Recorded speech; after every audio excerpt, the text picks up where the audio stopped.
Hello and good day everyone! Once again, welcome sa aming channel na Reyna Prinsesa. Ako po ay si Annalyn at magandang araw sa inyong lahat.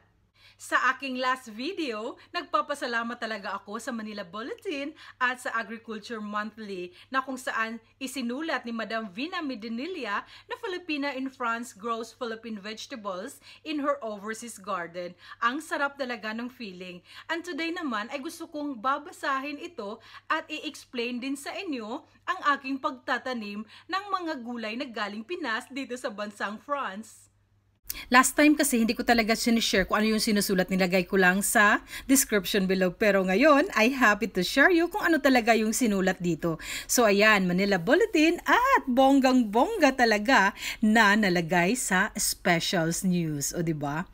So ito ang ating title. So Agriculture Specials. So nakasulat dito, Filipina in France grows Philippine vegetables in her overseas garden. Of course, nasulat siya last February 6, 2021 pero hanggang ngayon ay feel ko pa rin yung essence, as in ang sarap ng feeling. So sinulat ito ni Madam Vina Medinilla. So by the way, kuha ko itong video na to sa aking computer. So pasensya na kung may mga nakita kayong ads dyan. So ito, start tayo. Living a place that you call home can be difficult, but this doesn't mean you'll never find one in a different environment. So ito yung aking buong pangalan. Annalyn Opada Rampe, 40, is a Filipina gardener who found a home in France where she has been living with her German-American husband since 2013. During her early years abroad, Rampe admits missing Philippine vegetables and dishes like pinakbet. So yan talaga, na-miss ko talaga yan. Fortunately, her husband's place has a wide garden space where she can plant various flowers and vegetables.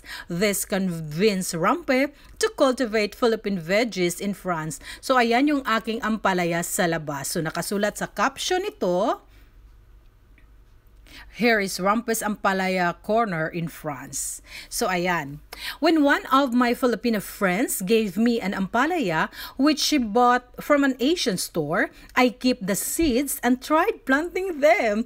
And it was a luck that they survived. During her visit to the Philippines, she took the chance to buy seeds of upo, sitaw, okra, kangkong, patola, chili, eggplant, and alugbate. She brought the seeds to France and planted them during summertime.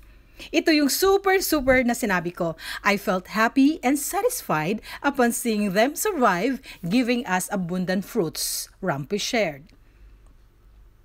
So ito yung aking tomato house. No, hindi.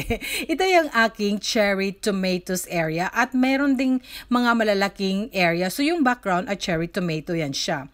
So ito nakasulat, Rampe's cherry tomato harvests started from a few tomato fruits where she obtained the seeds of her crops from. So pagpatuloy natin, growing up in Davao, Rampe is a witness to her grandparents' hard work in the field. Knowing how plants grow initiated Rampe's love and interest in food production. This is something that Rampe still carries today even though she's thousands of miles away. As inaalala ko talaga yung napakalaking farm ng aking grandparents before at doon talaga ako nagkaka-interes kahit maliit pa ako na mag-start ng gardening. And then ito, a little paradise filled with familiar crops. Since 2015, it has been part of her routine every summer to grow Philippine vegetables, including her favorite ampalaya. Numero 1 talaga yan. In almost a 3,000 square meters garden, she has planted upo, ampalaya, alugbate, kangkong, patola, kalabasa, eggplant, sitaw, malunggay, kamote, lemongrass, corn, tomatoes, onions, and a lot of European vegetables and flowers. I love our Philippine vegetables. They are beyond compare. Yun talaga yung sinabi ko sa Manila Bulletin. Honestly, I encountered hardships in growing these vegetables because they are only suited to be planted during summer, Rampe said. Summer in their locations here in France occurs from mid-June up to August, which according to her is a limited time to cultivate tropical crops. This is why she usually begins preparing her seedlings by March. She grows them indoors or in their greenhouse to protect the young plants from the cold weather that might cause their death.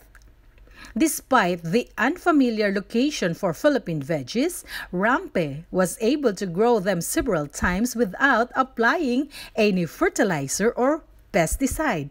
Her secret, or my secret, good soil and consistent watering. So far, the only challenge in cultivating them is the weather. That's what I explained to them. I can't plant them directly to the soil or in the ground in the middle of June. Yung sure ko na talaga na walang frost or walang cold na. I must be very careful in planting and transplanting them to a warm place, or else they will die. She harvests the plants from September to October or before the winter starts. Ito yung bonggang-bongga.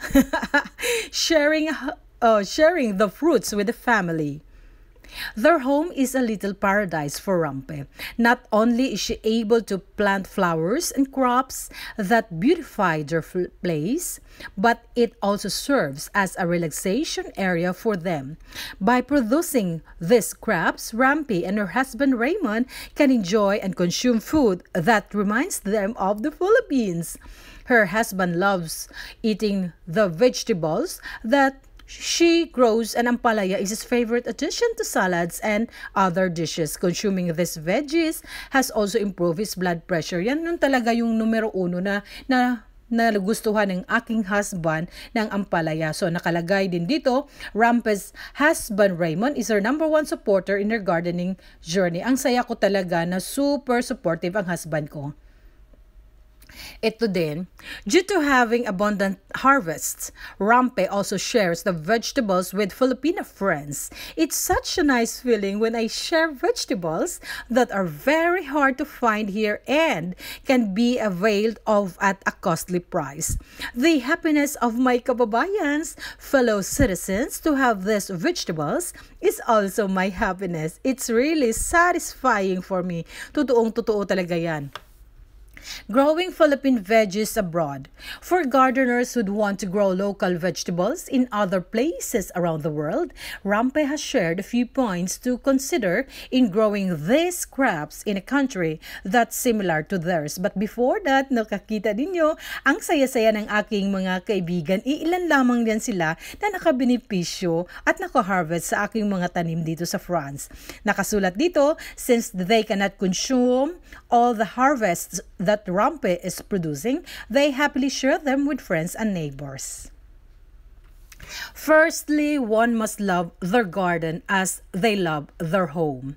If they are growing in a place with 4 seasons, yun ang spring, summer, autumn, and winter, sow seeds a bit early before summer and store them in a greenhouse with a warm climate for them to survive.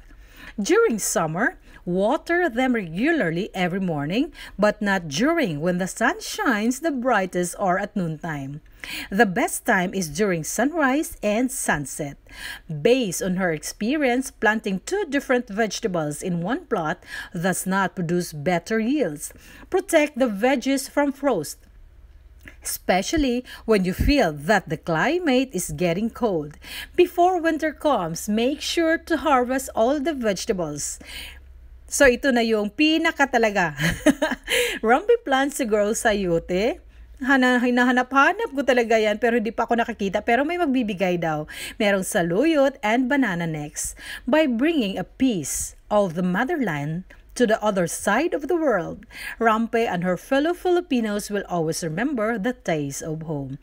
Proud Pinay talaga ako kahit andito ako sa France. Walang katulad ang pusong Pinay. Walang katulad ang ating mga gulay na nanggaling Pinas. Sana ay nagustuhan ninyo ang aking video for today, and next video ay isi-share ko naman sa inyo ang aking bagong video na kung saan na-feature na naman ako sa CNN Philippines. Ang saya talaga ng feeling sa CNN Philippines sa kanilang episode na Good Juan. If you like this video, please don't forget to like, share, and subscribe my channel, Reina Princesa. Thank you and God bless us all.